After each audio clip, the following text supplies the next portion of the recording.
Hey guys, welcome back to my channel. This week we're doing a Q&A. If you follow me on social media, then you would have seen that I put out a post to ask me anything. Any question that you have, baking related, cake related, life related, and I got so many of you asking me many questions, so I'm going to try and cover as much as possible in this video. Before we get in, don't forget to hit that like button and subscribe to my channel to be sure that you're always on top of my videos and other baking related videos too. So I've got the questions here ready to go on my phone. I haven't looked at them yet, so some may come as a surprise, but let's get straight into question number 1, which is from It's Okay 0704. Hello Georgia, as a future baker, have you got any tools, tips and advice for beginner bakers? Okay, that's quite a good one to start with. And I think because they've mentioned tools specifically, I'll go to that. For beginner bakers, it's very common to get the cheaper bits of equipment and they're usually labeled for beginners. And I'm actually really against that. I think go straight away and invest in some good quality equipment because your results are gonna be so much better quicker. You can see such a difference between the result of using a really smooth turntable, for example, rather than a plastic one that might be a little bit shaky or not as smooth. So if you want to start cake decorating, it is an investment to begin with, but trust me, it's gonna save you so much time and money in the long run. So this is from Stacked Bakery. Hi, can I put fondant decorations on a cake that's covered in Swiss meringue buttercream? So as you probably know, I don't actually work with fondant a lot, but I used to. And you can add fondant decorations to Swiss meringue buttercream cakes. Just make sure that they're not too heavy because obviously if there's a huge fondant decoration going on top, it's too heavy for the buttercream to hold up. So as long as they're small decorations and very dried out and more on the light side, they're perfectly fine.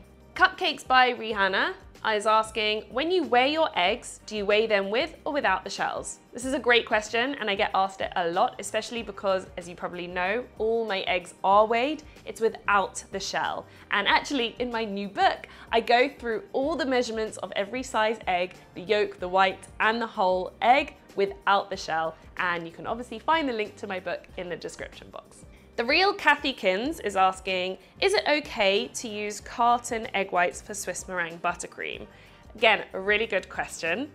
I prefer using fresh egg whites. I know it's quite time consuming separating eggs and also you always have leftover yolks, which I try and use up as much as possible, but you get a much better result of meringue using fresh egg whites. When I use cartoned egg whites, the meringue just isn't as thick.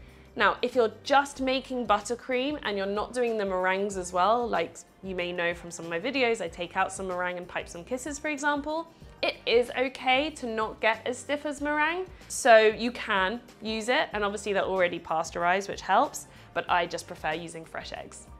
So next question by Aisha Rafiq. I hope I'm saying your name correctly. Sorry if I'm not. What size ratio should be the cake to board to box? That's actually a really good question. So my go-to rule of thumb is if a cake is X inches, then I would get a board that's 2 inches larger because it gives me enough space to decorate the cake around and also add decorations to the board itself. And then the box needs to be the same size as the board because the board can't move around the box. So it has to be nice and snug in that box, which is really important. Saying that, I have put smaller cakes on larger boards if someone wants writing on the board, for example, or just more space around it. And box-wise, if you're only limited, just tape the board to the box so it doesn't move around. There's always a way around it. Sue Berlin is asking, oh, it's not a question. Loved listening to the podcast, so interesting.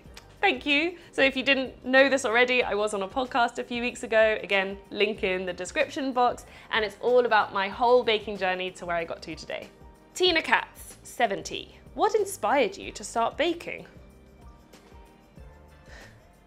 I can't remember. No, I do remember. Okay, it wasn't really inspiration. It was when my brother and sister were young, probably like age 2 and 3. My mum used to like to have a nap on a Sunday afternoon, and I ended up making stuff with them, whether it was arts and crafts, etc. And then we just ended up being in the kitchen.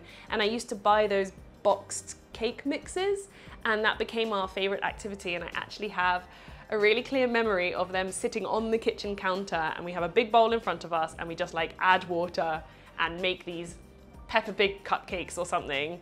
And I think I just started to enjoy it with them, and then discovered recipes and you didn't actually have to use a box. And I guess that was the real start of my baking. Yeah, that takes me back a while. Bakerboo Bakes is asking, what is the technique that's taken you the longest to conquer? Ooh. Really have to think about this one. I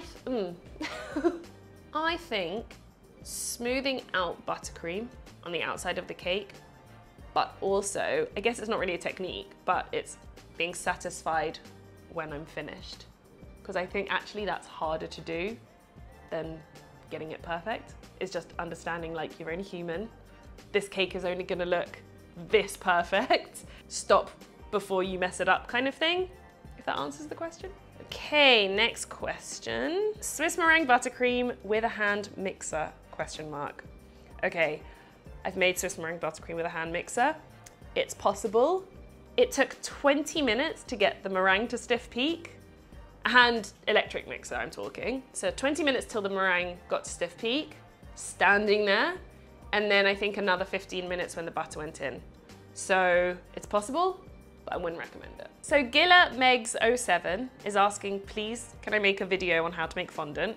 Also, what one I would recommend buying. So as I already mentioned, I don't work with fondant. However, Liat and I have just released a new advanced cake design course online, which I've put the details in the description box, and we do a fondant cake. So for anything fondant, head over to that link and check out the new course, and it's got some beautiful designs on there as well, and you'll be learning some fondant skills too. Nimrod Sheffy, what's your favorite cake to make or decorate? Okay, I'm gonna answer this in two parts. Favorite cake to decorate is, I think, just playing around with buttercream and trying something new. Kind of not actually having something set in mind and just seeing how something goes. Like I remember when I first did the palette knife technique to create the flowers, I had so much fun on that cake because I didn't know what it was gonna look like at the end. I didn't know what I was doing and I was just going for it. So I think as long as I'm having fun, that's like the main important thing. What's my favorite cake to make is I actually really enjoy the process of making something a little bit more patisserie focused, something with pastry, a different filling, maybe some meringue on top and torching it. And yeah, so that for me, I prefer making the patisserie side, but decorating with all sorts of buttercreamness. So Anita DHM _ not cake related. What was the hardest thing when you decided to move to Tel Aviv? Well, for those who haven't listened to my story about moving, I moved 6 days before the first lockdown of COVID. So I think, yes, there was the leaving my family, yes, there was the idea of moving country, but no one was expecting what happened. And that was definitely the hardest thing. I guess I didn't have a set in stone plan of what it was gonna be like when I got here, but no one was expecting a lockdown for months. Yeah, that was pretty hard. So Cici Dubois is Dubois? Cici Dubois? What is the best frosting to use if the cake or cupcakes will be outside in the summertime? Melting frosting is a nightmare. Yes, it is. This is the unhelpful answer, is it's going to melt because it's made of butter. But here's an answer to help that situation. Don't have it outside for too long in the summer. You can use a firmer frosting such as ganache, which will take longer to melt, but it still melts if it's outside, especially in direct sunlight. So unfortunately, there's no magic because it's science and things melt in high temperatures, but use the fridge, use air conditioning, put it in a shady spot, and just don't have it out for too long. That's the advice I can give. Oh, there's a few comments here just saying, Love your cakes, bought your course, they're amazing, got your book. Thank you. Sandy Oakley, do you have a substitute guide for using alternative sweeteners instead of regular sugar? So I actually get loads of questions asking about swap-ins, alternatives, and I reply with this. I was classically trained in French patisserie. We used butter, we used sugar, we used eggs. I haven't yet, maybe it's something I will do in the future, who knows. I haven't mastered alternatives, whether it's gluten-free, dairy-free, sugar-free. There are people who have done exactly that, so I would rather send you to someone else. I don't have specific names, I'm just saying, type in Google, there's a million blogs out there, etc. And find someone who really knows what they're talking about, because I only know the sugar and butter. So I apologize, but I won't give advice if I'm not confident in it. Melanie Israel is asking, how come your frosting is always so shiny? I guess that is just Swiss meringue buttercream. It is naturally beautifully shiny and smooth.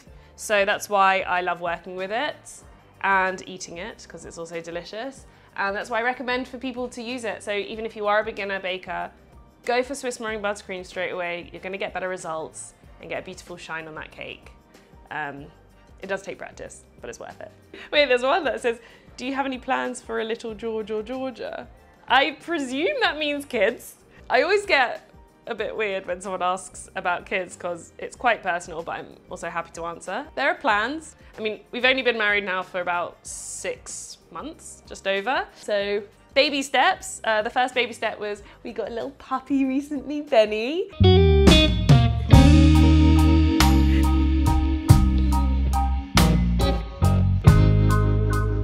We're good for now, but kids are hopefully one day on the cards.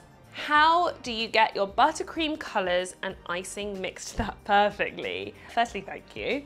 Coloring buttercream is pretty straightforward. It's all about the colors though. It's the right type of colors you're using. So I tend to use Magic colors, which are a gel color, but they really mix in beautifully into buttercream.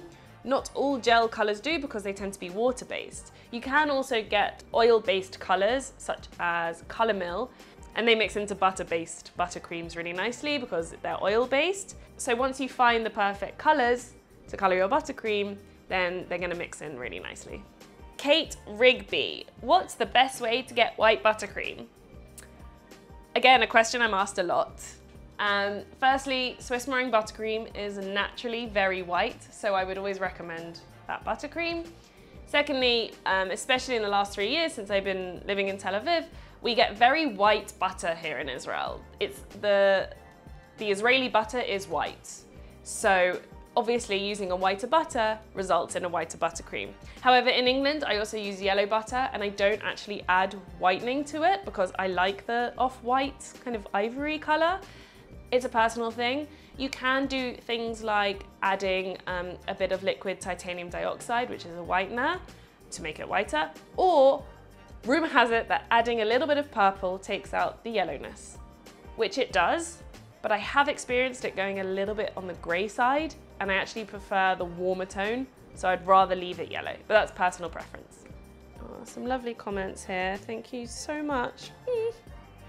Oh, someone's just got our new cake course and they're loving the fondant bit, so there you go. Claire de Barros, do you have a recipe for a 10-inch cake? Yes, I do. It's my normal recipe, and my normal recipe is for a 6-inch, and for an 8-inch, I double it, and for a 10-inch, I triple it. So every 2 inches, I add another batch to it. I have a YouTube tutorial about this, and it's also outlined in my book as well. Megan Godfrey, hello Georgia, hi. As a passionate baker myself, I truly appreciate your talent and imaginative creations, thank you. My trusty stand mixer is unexpectedly, it's broken down and I need to replace it. I couldn't help but notice your preference for both KitchenAid mixers and Smeg mixers. I'm curious, as an experienced baker, do you happen to have a particular preference between the two? That's a great question, because actually yes, in some of my videos I use a Smeg mixer and some of them are KitchenAid. So when I actually started baking, I was looking to buy a mixer and I loved the Smeg look, like the vintage fridges and the mixers, so I ended up getting that based on look. But then over time, what I realized is that the KitchenAid bowl is slightly narrower at the bottom. And if you're making smaller quantities, like for 1 egg white for a macaron or something like that, you need a thinner bottom of the bowl so the whisk kind of catches it. And it's a slight difference like that makes all the difference down the line. So I wasn't paid to say this, but I have been leaning towards KitchenAid recently because they help get smaller quantities. And well, just like the Smeg mixers as well, they come in really pretty colors. But they're both good mixers, good motors. I'm happy with both. Fadzi Kush, why do you spray sugar syrup on cake sponge? Sugar syrup adds flavor and moisture. Not all cakes need it because naturally some cakes are very moist. Mine is made with butter, so it tends to be on the slightly drier side after a few days. And I just feel like sugar syrup just adds that extra few days of shelf life. I particularly like it for adding flavor. So if you were doing a coffee cake, make a coffee syrup and add that to the cake, and the coffee flavor just is so enhanced. Lemon as well, delicious. So many reasons for adding sugar syrup. Louise Evans, I have your book and love it. Thank you, Louise. Can you provide any support on how to price cakes? So, pricing cakes. In our new course, the online course, the Advanced Cake Design, we actually go into pricing cakes and how you should price your cakes. So I won't go into too much detail because you get it more in there. But don't start off small just because you started, because I did that right at the beginning. I think I sold a cake for £40, which is like, I think $50, which took me 2 days. All the ingredients, I probably made a loss more than anything, and no one should be working for free. I think the main thing is maybe just see what people in your local area are charging and match them. Don't go cheaper because it's not fair to them, especially when it's a handmade product like that. I think that's my biggest advice.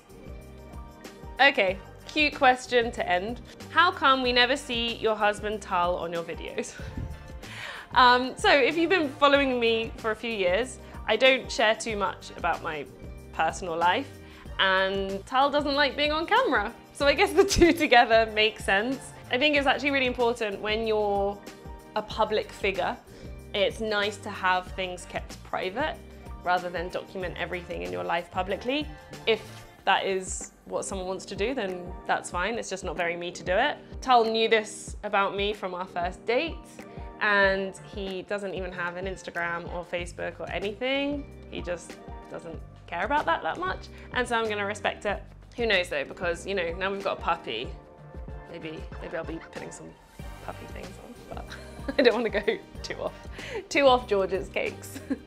This was fun. Nice to do something different. I am sorry if I didn't get to your question. There were many questions, but obviously we only have limited time on here. I am hoping to do another Q&A in the future. But as always, if you do have a question, then comment on this video or any of my others, and I'll try my best to get back to you. Don't forget to like this video, share it, and subscribe to my channel to stay on top of all my tutorials, and see you soon for more baking and cake tutorials next time.